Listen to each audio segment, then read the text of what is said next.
problem kita kekinian itu setiap masyarakat punya eskal atau punya grundel itu ditanyakan kiai. Padahal seharusnya tidak sesuatu yang harus apa ditanyakan. Misalnya kaya gawane di bojo akeh ya mesti sumpek ngurmat wong wedok sitok sumpek kemudian telu. Terus gawane wong duwe utang akeh ya sumpek. Hal-hal seperti itu kan lazim. Sebenarnya nggak perlu ditanyakan, biasa wae standar. Tapi kita ini sering menuntut orang lain menjadi solusi ya bagi orang itu. Makanya saya kalau ngajar di Jogja itu sering cerita begitu. Problem orang kota itu adalah kalau punya beban itu dibebankan ke negara atau ke kiai atau ke ustadz. Padahal beban ini sebagai hukuman karena kesalahannya apa? Sendiri. Saya masih ingat betul ketika kasus Aid. Mbah Mun itu orang yang sangat syafiq li ummati, sangat syafiq lah, sangat syafakoh pada umatnya. Ketika ada seorang dokter peneliti obat Aid, itu sangat tertantang, dia sangat obsesi bisa menyembuhkan Aid yang karena free sex ya, bukan karena ketularan. Saya ulang lagi, yang karena seks bebas, bukan karena ketularan. Itu tidak biasanya yai duka. Baru pertama itu saya melihat yai itu agak duka. Terus beliau tidak jawab, tapi setelah dokter itu pulang ngendikan begini, pangeran itu kadang ngersakno kabeh iku ana sangsine, cara bahasa modern ana sangsine. Ya tujuane pangeran iku wong ben tobat ben balik nang Allah. Jadi ana wong uripe ngawur diutang, ya sangsine wong urip ngawur diutang ben uripe apik. Intinya Mbah Mun mau ngendikan kesalahan itu pantese ya ana sangsine ben wong tobat. Lah saiki kiai iku nek ditakoki ngono berusaha cari solusi sanksi iku, padahal Allah kepengen memberi sanksi. Mbak sampean misalnya zaman mondok ra sregep terus bareng saiki dadi kiai bingung terus kula kan dadi solusi Gus kayak donga laduni. Wong pangeran ngekeki sanksi kuwe zaman mondok ra sregep. Ben ora rasane isin maca keliru di depan umum. Malah yo ijazah napa? Laduni. Jadi itu pelajaran bagi saya menurut saya. Jadi kata Mbah Mun la'allahum yarji'un itu la'allahum yantahun yang di Quran itu satu kesalahan itu pasti Allah itu menghendaki ada apa? Sanksi. Tentu maksudnya Allah baik supaya tobat. Tapi sekarang sanksi itu mau dihilangkan. Kadang konsultannya itu kayak bojo kepengen minggat. Sing lanang tak takoki kena apa? Mun lami Gus boten kula nafakoi. Ya aku yang mending normalnya aku minggat, aku terlambat bojomu kepen minggat saiki aku terlambat, kudune wis wingi-wingi. Normalnya wong lanang ra tanggung jawab, mencen sangsine bojone mesti bojomu pinter. Wis ngerti sing lanang ra kena deloki melok wong tuane ya meniku. Dadi nah seperti itu menurut saya semua kiai itu harus kayak saya dalam bab itu. Tapi mereka nyari donga, piye bojo iki ra dicukupilah seneng.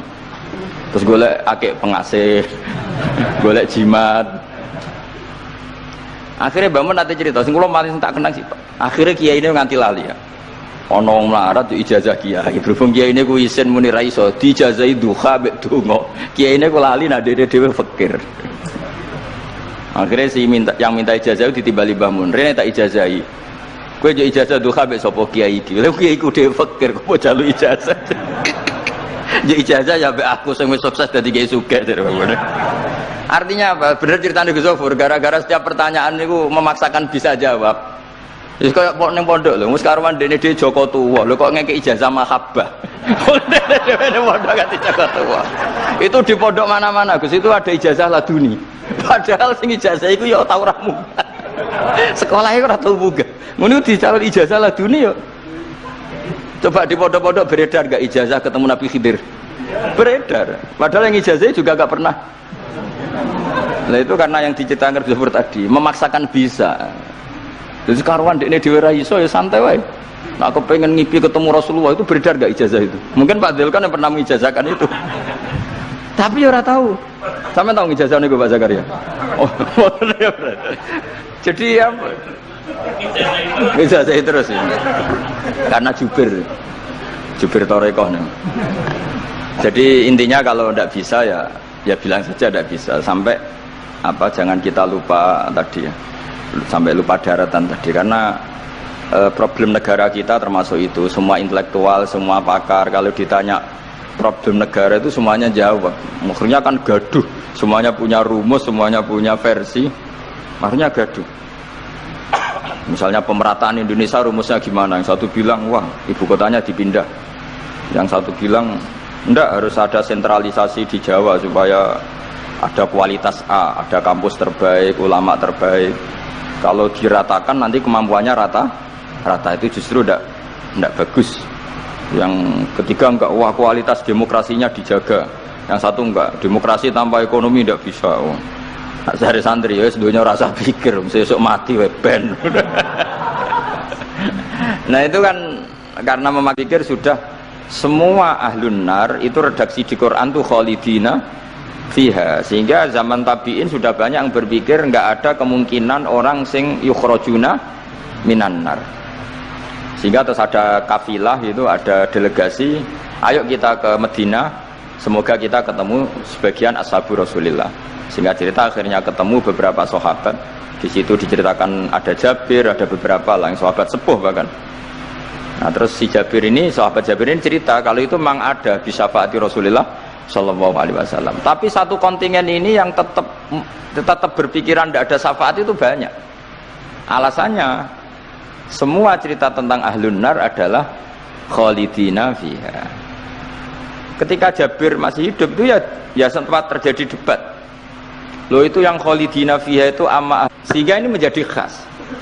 Meskipun khas ini iskal, kita akan iskal karena itu di Quran tidak ada, maksudnya nggak ada secara sorry yang menerangkan ada kaumin sing yukhrajuna minan nar. Makanya Syekh Al-Ajuri ngendikan ciri khas ahli sunnah adalah mengimani adanya kaum sing yukhrajuna minan nar, karena itu benar alladzina hum ahluha. Memang dia spesifik ahli neraka, memang dia berpenduduk neraka. Alamatnya neraka, KTP-nya neraka, kakane neraka. Kalau kita ini ndak, KTP kita surga, mbah-mbah kita ahli surga. Karena alamat kita sebenarnya kan surga. Nabi Adam itu kan surga alamat.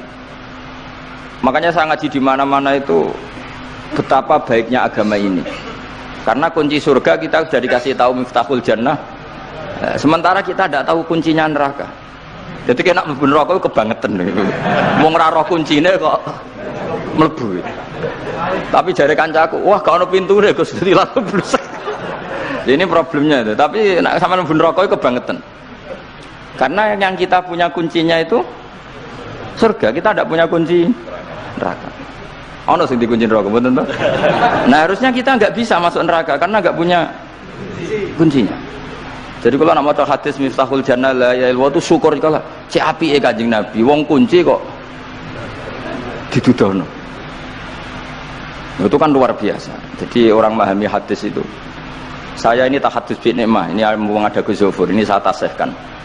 Wal asri demi masa, demi waktu. Saya ketika baca ayat yuridu wa bikumul yusra wala yuridu bikumul usra. Dengan ayat wal asri demi waktu. Itu memang luar biasa Islam itu. Coba ya. Kita baca kalimat tauhid itu kan hanya butuh waktu setengah menit, mungkin tidak ada la ilaha illallah Muhammadur Rasulullah. Waktu yang sesingkat itu bisa menghapus kekafiran di masa lalu. Jadi misalnya orang kafir 70 tahun itu terhapus kekafirannya hanya dengan singkat melafadzkan la ilaha illallah Muhammadur Rasulullah. Dan waktu pas dia melafadzkan syahadat ini momen paling dikenang ketika nanti di akhirat. Wal asr demi waktu. Jadi artinya apa? Momen terbaik kita adalah ketika melafadzkan itu. Dan kalimat itu mudah dan sah asal belum yughorghir, belum kelerek-kelerek, sah. Dan tanpa syarat. Misalnya sholat tidak butuh suci, butuh nutupi aurat, butuh melakukan rukun dan syarat. Syahadat enggak. Lau talaffadhu kafirun bihadhi syahadah, mesti apa? Sohat hadhi syahadah. Padahal kafir urung adus ijek cerita ya betapa agama ini mudah. Ya kan kalimat yang bisa menghilangkan kekafiran kemudian tidak banyak syarat.